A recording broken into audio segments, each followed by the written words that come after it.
النصوص الرائعة التي قدمها السنباطي ملحنا مع السيدة أم كلثوم هي من أجمل ما يعلق في الوجدان، وجدان أي مستمع، وأكثرها يعني تشبثا بي، وأنا متشبث بها نفسيا ووجدانيا وعاطفيا. أغنية سلوك قلبي يا سلام، بدا تسلا وثابا.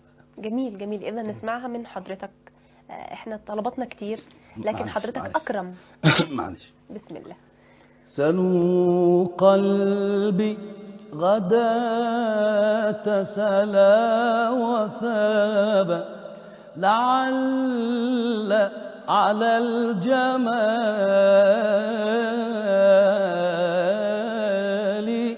له عتابا، ويسأل في الحوادث ذو صواب، فهل ترك الجمال له صواب.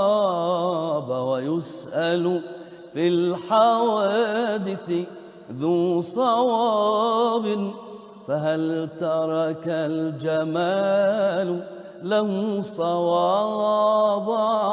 وكنت إذا سألت القلب يوما، وكنت إذا سألت القلب يوما تولى الدمع عن قلبي الجواب،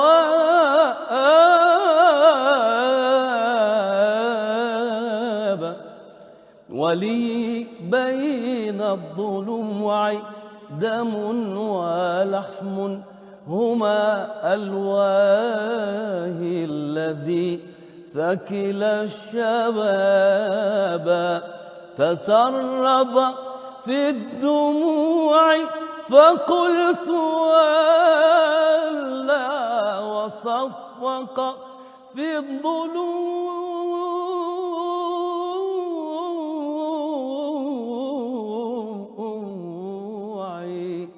فقلت آبا.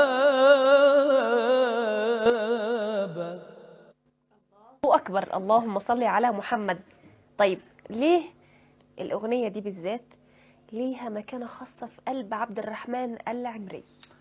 لأن النص فيها لم يقل لأجل التلحين، ولكني من المندهشين بعبقرية الموسيقار رياض السنباطي الذي كان يخضع أصعب الشعر لموهبته الموسيقى ويقدمه لكل مستويات الثقافة. صحيح. يتغنى الفلاح، يتغنى المستمع العادي، جميل. يقرب من الوجدان. صحيح، قريبة من الوجدان. نعم.